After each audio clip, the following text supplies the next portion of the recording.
नमस्कार. माझ्या यूट्यूब चॅनलमध्ये तुम्हा सर्वांचे खूप खूप स्वागत आहे. आजच्या व्हिडिओमध्ये आपण पाहणार आहोत, वय वाढल्यानंतर पतीबद्दल तिरस्कार का वाढतो? वृद्ध महिलांचं मन मोकळं, शांत मनाने ऐका. वृद्ध स्त्रियांच्या मनात दडलेल्या वेदना. चला तर मग, तुम्ही कधी असं वय झालेल्या स्त्रीला बोलताना बघितलं आहे का? आता फक्त श्वास घेणे चालू आहे. जीवन जगण्याची इच्छा कधीच मेलेली आहे. तुम्हाला माहीत आहे, हे शब्द कोणत्या तरुण मुलीचे नाही आहे, तर त्या स्त्रीचे आहे जिने आपले संपूर्ण आयुष्य कुटुंबासाठी समर्पित केलेले असते.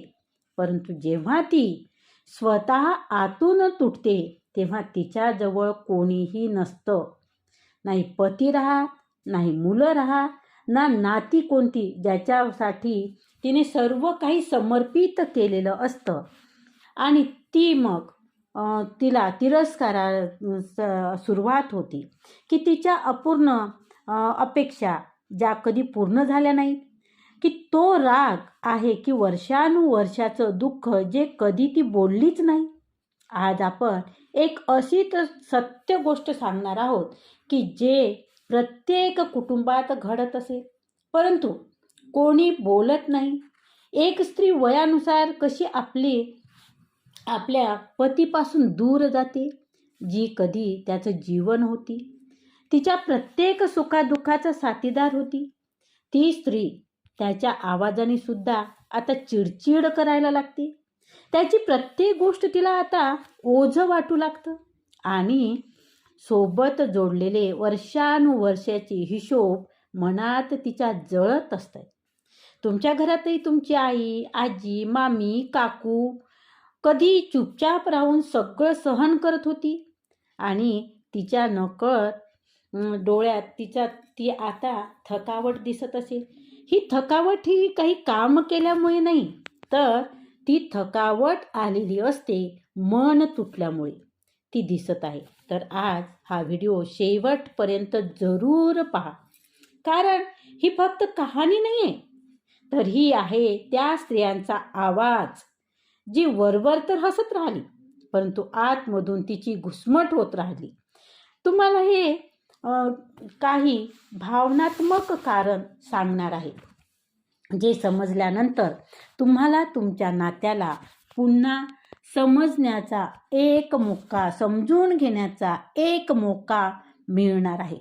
आणि जर तुम्ही एक स्त्री असाल तर तुम्ही स्वतःला कुठे ना कुठे शोधण्याचा प्रयत्न कराल, कारण दुःखाला कोणतंही वय राहत नाही आणि दुःखाचं मूळ कारण तिरस्कारामुळे होते आणि नेहमी दुःखाला जोडलेलं असतं ते तिरस्कार. चला तर मग सुरुवात करूया पहिल्या कारणापासून, जे प्रत्येक स्त्रीच्या हृदयात एक चुपचाप बसून घर करत असतं आणि ती चुप्पी हळूहळू पतीसाठी तिरस्कारात बदलत जाते. चला तर मग आता आपण बघू पहिलं कारण. असं म्हणतात, लग्न प्रेमावर टिकतं, परंतु खरं हे आहे की बरेचदा लग्न फक्त जबाबदाऱ्या सांभाळण्यात आणि चूप राहण्यामुळे टिकून राहतं. जेव्हा एक स्त्री लग्न करते तेव्हा ती फक्त घरात येत नाही, तर ती पूर्ण कुटुंबाला स्वीकार करते, कुटुंबाचा स्वीकार करते. त्यात सासू, सासरे, दीर, जाऊ, मुलं आणि सर्वात वर असतो ते तिचा पती. या सगळ्या साठी ती जगत असते आणि स्वतःला मात्र शेवटी ठेवते. स्वतःचं तिचं स्थान असते शेवटी. तिचं महत्त्व ती स्वतःला शेवटी देते. परंतु त्या स्त्रीला आयुष्यभर तिच्या भावना, तिच्या गोष्टी, तिचे स्वप्न याकडे दुर्लक्ष केलं जातं. तेव्हा तुम्ही विचार करू शकता की तिच्या अंतःकरणात काय होत असेल. परंतु ती प्रत्येक वेळी हाच विचार करते की काही हरकत नाही, का पाहू आता, वेळ येईल पुढे आपली, काही हरकत नाही, हाच विचार ती करत असते. मी ठीक आहे. जेव्हा केव्हा ती आतमधून रोज थोडं थोडं तुटत राहते. प्रत्येक वेळी ती मनाला समजावत असते, काही हरकत नाही, मी ठीक आहे. आणि जेव्हा की ती आतमधून रोज थोडी थोडी तुटत राहते. पती घरी येतो, परंतु त्याचा न्यूजपेपर, त्याचं लक्ष सगळं न्यूजपेपरवर असते. ती काही बोलायला जाते, परंतु उत्तर मिळतं, "मी आता थकलो आहे." असं ऐकायला तिला मिळतं आणि हे वर्षानुवर्ष असंच. तिच्यासाठी पतीकडे वेळच नसतो. ती मुलांसाठी, घरासाठी, समाजासाठी सगळं करत राहते, परंतु तिच्यासाठी कोणीच नसतं. आणि मग येते ते म्हातारपण आणि मुलं यांच्या आयुष्यात व्यस्त होऊन जातात. आणि मग ती स्त्री पहिल्यांदा आपलं मौन तिला खटकायला लागतं. मी ज्या माणसासाठी सर्व काही सहन केले, त्यांनी कधी माझी ऐकलंच नाही. त्यांनी माझी कधी किंमतच केली नाही. त्यांना माझ्याबद्दल काही वाटलंच नाही. आणि मग तिथूनच नात्यात दरार पडायला सुरुवात होते. आणि दरार ही तिरस्कारात बदलल्या जाते. आणि ती पतीसाठी त्यांच्या बोलण्यावर, त्यांच्या वागण्यावर ती चिडायला लागते. त्याच्याजवळ बसण्याची सुद्धा तिची इच्छा नसते. कारण तिला तिच्या जुन्या गोष्टी आठवायला लागतात, की ज्या वेळेला आपल्याला गरज होती आपल्या सुखात दुःखात, त्यावेळेला मात्र पतीला आपल्यासाठी वेळच नव्हता. आणि म्हणून ह्याच गोष्टी तिला खटकत असतात. आता हा तिरस्कार फक्त त्यांनी दुर्लक्ष केल्यामुळे येतो का? तर नाही. तिरस्कार हा फक्त पतीने केलेल्या दुर्लक्षपणामुळे होत नाही, तर त्यासाठी वेगळे आणखीही कारणं असतात. की जेव्हा तिला प्रेमाची गरज असते आणि समोरचा फक्त चुपचाप उभा राहतो, तिच्याकडे त्याचं लक्षच नसतं. आता आपण दुसरं गहन कारण म्हणजे खोल कारण जाणून घेऊया, की जेव्हा पती भावनात्मकदृष्ट्या कधी सोबतच नसतो. लग्न फक्त एक काय लिगली नातं असतं त्यांचं. ते सोबत मनाने भावनात्मकरित्या ते तिच्यासोबत नसतं. आणि मग हे नातं लिगली त्यांचं पती पत्नीचं असतं. हे एक असं बंधन असतं की जिथे दोन व्यक्ती एकमेकांचा आधार असतात. आणि परंतु बऱ्याच स्त्रियांसाठी हे नातं फक्त जबाबदारी बनलेलं जातं. कारण की तिचा पती फक्त घर चालवायचं कर्तव्य समजतो. घरातली पैसा आणून देणे, घरातलं कर्तव्य पाहणे, तिला काय हवं नको ते पाहणे, म्हणजेच काय तर तिच्या ज्या भौतिक सुविधा आहे त्या गोष्टीकडेच फक्त लक्ष दिलं जातं. बाकी भावनिक तो फक्त त्याच्या भौतिक सुविधा तिला पुरवणे हेच त्याचं कर्तव्य समजतो. भावनात्मक जी गरज असते ते त्याला समजतच नाही. त्याला वाटतं का एका पत्नीला पैशापेक्षा जास्त गरज काय असते. आणि ते समजदारीची आणि आपुलकीची आणि एक भावनात्मक सहवासाची तिला गरज असते. ते मात्र तिची समजून घेतली जात नाही ती बाब. आणि त्यामुळे तिच्या पतीच्या मनातील गोष्टी समजून घ्याव्या, ऐकाव्या, तिला वेळ द्यावा, तिच्यासाठी तिच्या काही समस्या समजून घ्यावा. परंतु जेव्हा ते प्रत्येक वेळी एकटीच पाहते स्वतःला आणि ह्या काही गोष्टी घडत नाही, त्यावेळेला हळूहळू तिचं हृदय, मन दुःखी होत जातं. ती विचार करायला लागते की जेवण बनवणे, त्यांना पतीला जेवायला घालणे, त्याच्या जेवणाची कधी ते तारीफसुद्धा करत नाही किंवा त्याबद्दल कधी बोलत नाही. दिवसभर ती वाट पाहते, घरातलं सगळं पाहून दिवसभर वाट पाहते. आज बोलणं होईल, उद्या बोलणं होईल, परंतु पती मात्र मोबाईलमध्ये प्रत्येक दिवशी तिला त्याचा वेळ तो आपल्या मोबाईलमध्येच घालवताना दिसतो. तिला तो एकदाही विचारत नाही की तू कशी आहे, की तुझा आजचा दिवस कसा गेला. आणि ह्या कारणामुळे आणि पतीचा ॲटिट्यूड हे असतो की तिला मिळतं ना. आणि अशावेळी तिला त्या फक्त काय गरज असते, खाणं, राहणं आणि कपडा, ह्याच तिच्या बेसिक गरजा आहेत. हेच पतीला वाटतं आणि मग अशावेळी ती घरात एक अनोळखी बनून राहते. तिला वाटतं की मी फक्त एक काम करणारी मशीन आहे, माझ्या भावनाची काहीच किंमत नाही. आणि हेच खालीपण जेव्हा म्हातारपणातही संपत नाही, जेव्हा मुलं दूर जातात आणि पती आत्ताही तेवढ्याच भावनात्मकदृष्ट्या दूर राहतो, तेव्हा एकटेपणा हा तिरस्कारात बदलला जातो. तिला आतून एक आवाज येतो, जर त्याने माझं मनसुद्धा जाणून घेतलं असतं, फक्त माझी भौतिकच नाही तर भावनिक गरज जाणली असती, तर परंतु भावनात्मकदृष्ट्या दुरीच नाही तर कधीकधी नात्यामध्ये कडवटपणासुद्धा येतो. जेव्हा माणसाचा व्यवहारसुद्धा विषयासारखा बनतो. जेव्हा आता बघू दुसरं कारण कोणतं असेल, तर जेव्हा तर पुढचं कारण आहे की जेव्हा पतीचा स्वभाव कठोर असेल, रागीट असेल आणि काही नाते दिसायला तर वरवर बरे वाटतात, बरोबरही वाटतात, परंतु त्यामध्ये असे मौन लपलेलं असतं की जे ओरडूही शकत नाही आणि सहनही करू शकत नाही. आणि बऱ्याच स्त्रिया अशा पतींसोबत पूर्ण आयुष्य घालवतात, ज्यांचा स्वभाव प्रत्येक वेळी टोचून बोलणे, आदेश देणे आणि नेहमी रागराग करत राहणे. अशा प्रकारचे पती पत्नीला माणूस नाही तर बस एक काम करणारी मशीन समजतात, जणू काही ती मशीन आहे, पतीच्या आदेशावर चालणारी. सर्वांसमोर रागावणे, काहीतरी कधीतरी चहात साखर कमी झाली तरी रागावतो, कधी मनासारखी गोष्ट झाली नाही तरी ओरडतो. सुरुवातीला पत्नी विचार करते की ठीक आहे, रागीट आहे, परंतु मनाने वाईट नसेल. परंतु जसजसा वेळ जातो तशी ती समजून जाते की हा रागीटपणा, कठोरता आता तिच्या मनाला चटका लावून जातील. आणि जेव्हा प्रत्येक गोष्टीवर ती हसायची, आता ती आतून घाबरायला लागते. ती जर काही तिच्या मनातल्या गोष्टी बोलायला लागली तर त्यावर वेगळं उत्तर मिळेल म्हणून ती चुपचाप राहू लागते. आणि मग स्त्रियासाठी पतीची प्रत्येक वेळी कटुता, पूर्ण बोलणं असं होतं की जसं प्रत्येक दिवशी विषाचा एक घोट जेव्हा घेतो त्यानुसार तिला प्रत्येक दिवस तिचा जातो. वर्षानुवर्ष हेच चालतं. तेव्हा वृद्ध अवस्थेमध्ये तिचे हे ध्येय आता सुटू लागतं.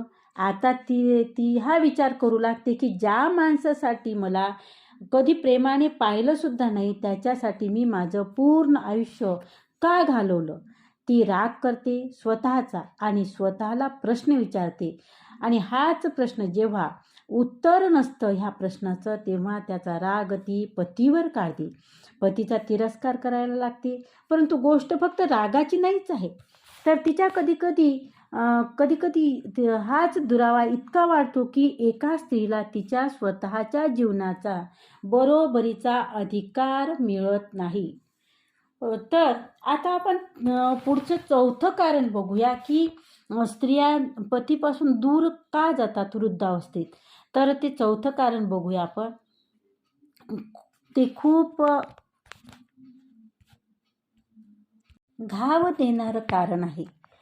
जेव्हा पत्नीला सन्मान मिळत नाही, ती नेहमी स्वतःला कमी समजायला लागते.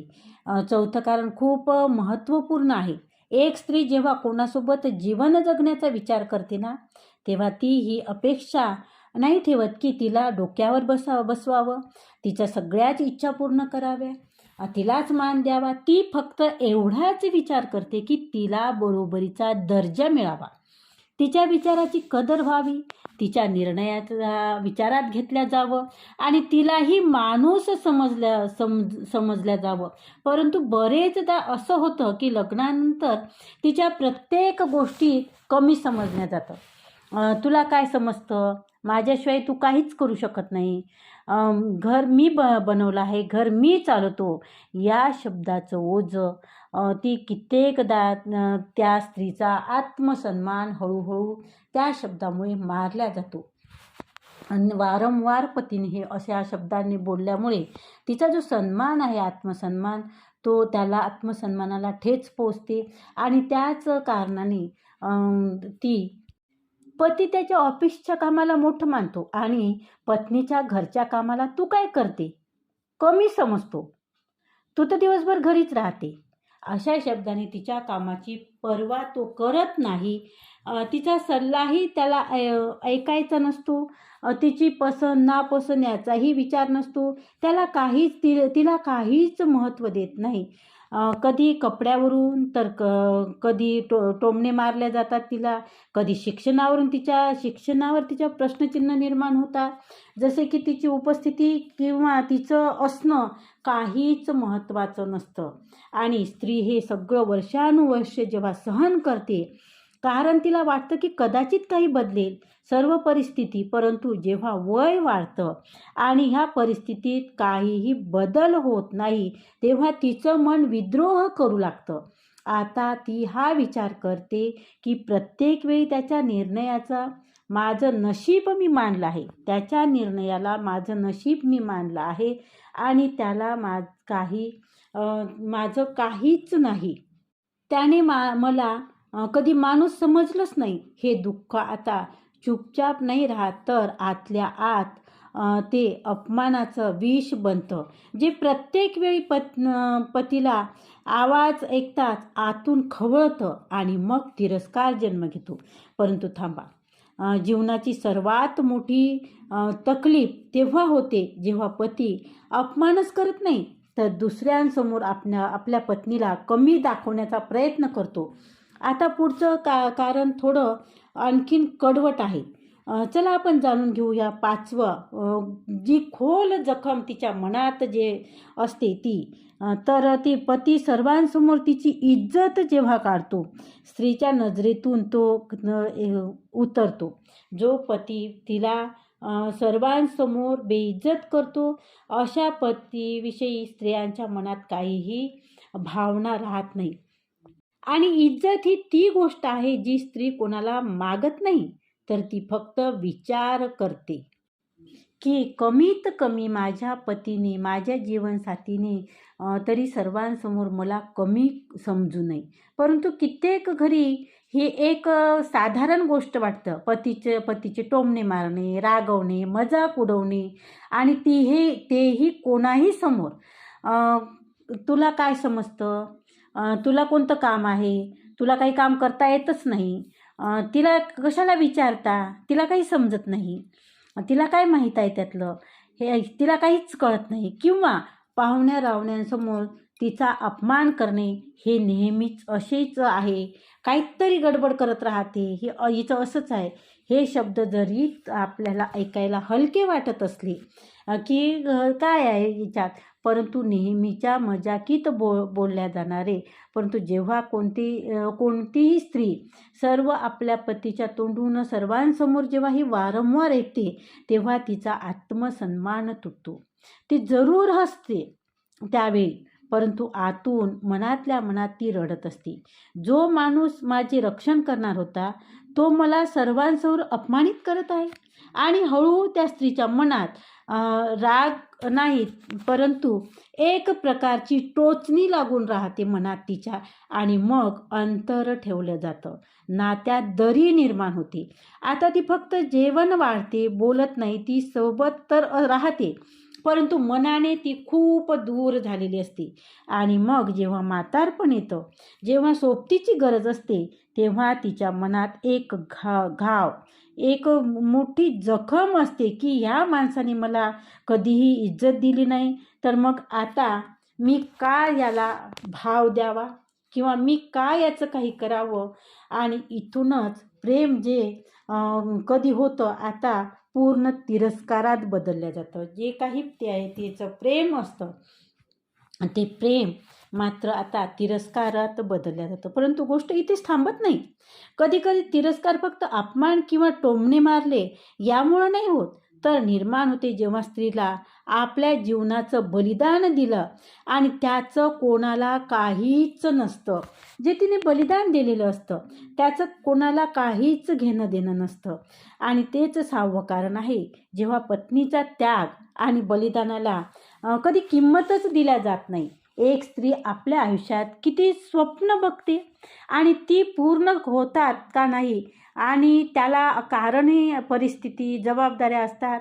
आपल्या इच्छा मागे सोडून ती बस एवढ्यासाठीच तिचं घर तिचं कुटुंब खुश राहावं ह्यासाठी ती आपल्या इच्छा आपले स्वप्न सगळं सोडून देतं. आणि तिचं शिक्षणही कधी कधी अपुरं सुटलं जातं. नोकरीचं स्वप्न तिला सोडून द्यावं लागतं. कधी कधी काय असतं की घरच्या जबाबदाऱ्या एवढ्या असतात की तिला नोकरीसुद्धा सोडावी लागते. आणि माहेरच्या लोकांचं कधी ती ऐकत नाही आपल्या घरासाठी. आणि सर्वात महत्त्वाची म्हणजे ती आपल्या आरोग्याची सुद्धा काळजी घेत नाही. जिथे ती सर्वात प्रथम तिचं घर म्हणजेच तिचं कुटुंबाला महत्त्व देते. आणि त्यापुढे ती स्वतःचं आरोग्यसुद्धा जपत नाही. आरोग्यापेक्षाही ती त्या घरातल्या लोकांना घरातले लोक कसे खुश राहतील, कसं आनंदित सगळ्या गोष्टी होईल ह्यासाठी ती आरोग्याकडे सुद्धा दुर्लक्ष करते. फक्त या एका अपेक्षेपोटी की कदाचित पती एक दिवस म्हणेल की तुझ्यामुळे हे सगळ्या गोष्टी काही ठीक आहे. परंतु सगळं आयुष्य खर्चिक घालूनही तिला त्या बलिदानाबाबत एक शब्दसुद्धा कोणीही बोललं जात नाही. आणि मग ती स्वतःच एक प्रश्न विचारते की मी केलेला जो त्याग आहे, जे बलिदान आहे, ते इतकं छोटं होतं का की त्याला की कोणाला जाणवलं सुद्धा नाही की मी स्वतःला संपूर्ण मी जे करिअर आहे, माझं स्वप्न आहे, माझं शिक्षण आहे, माझे जे काही स्वप्न असेल ते सगळंच मी बाजूला ठेवून यांच्यासाठी जे झगडली, यांना जे वेळ दिला ते स्वतःला संपवूनही मी मी काहीच कमावलं नाही, म्हणजे माझा काहीही अर्थ नाही. ह्या गोष्टीचा तिला खूपच दुःख होतं. आणि तिच्या त्या त्यागाला, तिच्या त्या बलिदानाला फक्त कर्तव्य समजल्याचं. मग काय आहे? तुझं कर्तव्यच होतं ते. आम्हाला सांभाळणं, घर सांभाळणं हे तुझंच कर्तव्य आहे. आणि कर्तव्य समजून त्याकडे दुर्लक्ष केले जाते, तेव्हा ती आतून खूपच तुटते. मग जेव्हा म्हातारपणात थकते, तेव्हा भूतकाळ जेव्हा ती डोकावते, तेव्हा तिला फक्त दिसतो ते एक रीतीपणा, खालीपणा, फक्त रीतीपणा आणि फक्त रीतीपणा. तिने सर्वात आधी सर्वांचं केलं, परंतु तिच्या त्यागाला नाव सुद्धा नाही. आणि ती तिथूनच तिच्या मनात पतीविषयी प्रेम नाही, तर चुपचाप एक तिरस्कार बनत जातो. जे शब्दात नसले तरी नजरेत साफ दिसून येतो. ती शब्दाने जरी बोलत नसली तरी सुद्धा तिच्या नजरेत तो तिरस्कार दिसायला लागतो. आणि मग प्रश्न हा आहे की काय ती नफरत, तिरस्कार प्रेमात बदलणार की नाही? किंवा शेवटी म्हातारपणात भांडणच होणार का? की त्यांनी एकत्र यायचंच नाही का? की हे असंच चालेल का? हा सगळ्यात मोठा प्रश्न आहे. आणि तर त्यासाठी काही उपायसुद्धा आहेत.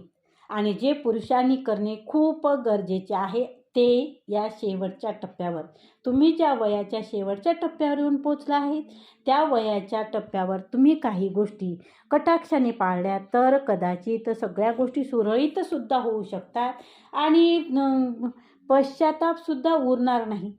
तर त्यासाठी काय करावं? तर पहिला लेसन आहे, स्त्रीला इज्जत द्या. तिला प्रेमापेक्षाही जास्त गरज आहे सन्मानाची. तिला सन्मान द्या. बस असे विचार करतात की आता आपले असे विचार असतात पुरुषांचे की पत्नीला घर दिलं, खायला दिलं, अन्न दिलं, कपडा लत्ता दिला, आणखी तिला काय कशाची गरज आहे?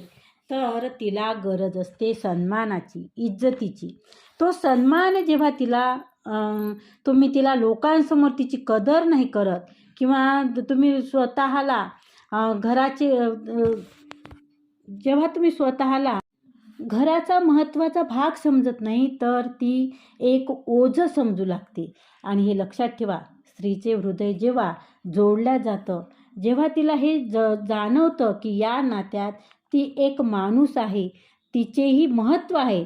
जर प्रत्येक पुरुष आपल्या पत्नीला बोलण्यात किंवा ऐकायला सुरुवात करतील, तिच्या निर्णयाचा सन्मान देतील, तर अर्धे नाते तर असेच सुधारले जातील. आता दुसरा लेसन काय आहे ते पाहू. तर दुसरा लेसन आहे की कधीही तिच्या मेहनतीला कमी समजू नका. एक स्त्री सकाळी लवकर उठते आणि सगळ्यात उशिरा सगळं संपल्यानंतर घरातलं ती झोपते.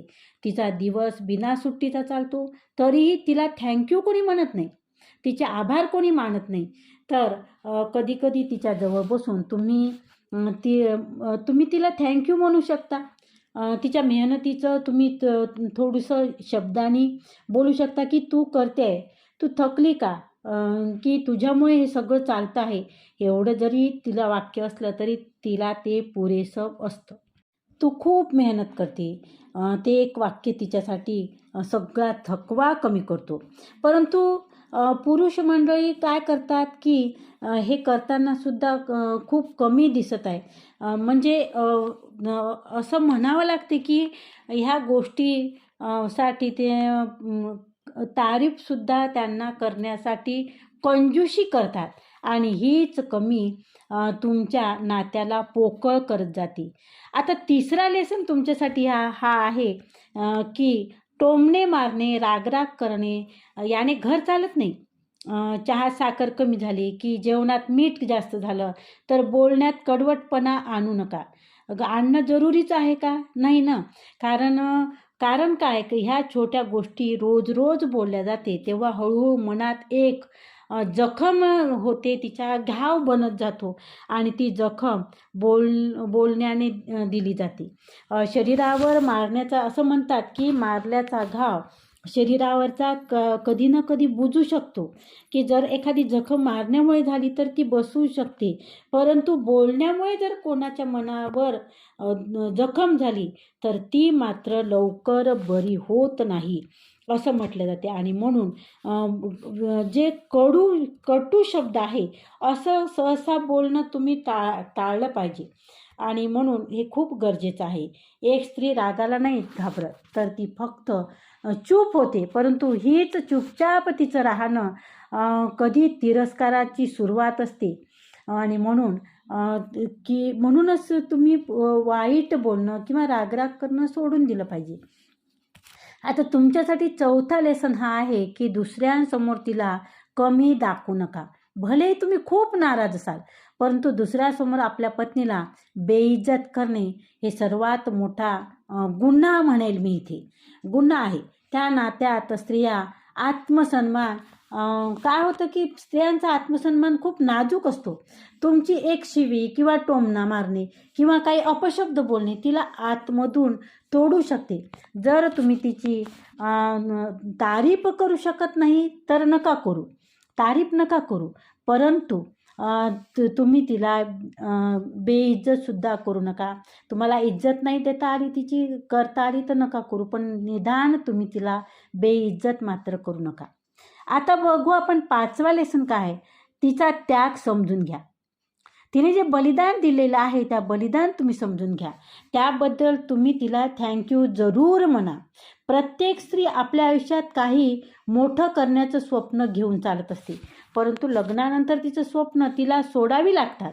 ती तिचं स्वप्न सोडून तुमचे स्वप्न पूर्ण करण्यास झटत असते, कारण तुमचं पूर्ण झालं पाहिजे. तुम्ही जे स्वप्न बघितलं, मला हे करायचं आहे, मला ते करायचं आहे, त्यासाठी ती रात्रंदिवस तुम्हाला मदतच करत असते की जेणेकरून तुम्हाला घरात कुठल्या गोष्टीचे अडथळा येऊ नये.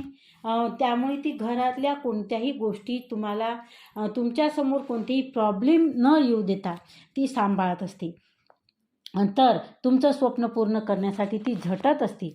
तिला तुम्ही काय सहन केलं, कसं काय हे जाणून घ्या.